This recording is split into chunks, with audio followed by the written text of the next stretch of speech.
gigising, trabaho matutulog at gigising, trabaho matutulog kung ito ay iisipin. Paulit-ulit lang para bang wala ng kulay. Palaging ganito, ano ang punto ng iyong buhay? Sa sweldo, babayad, sa sweldo, babayad.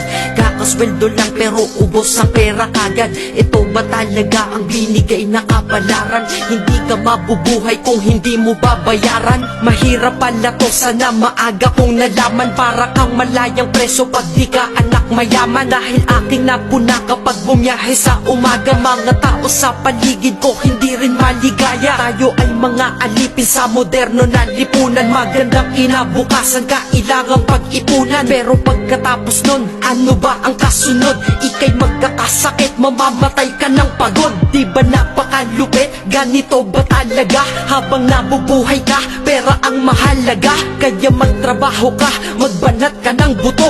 Yan ang salitang maririnig mo sa buong mundo.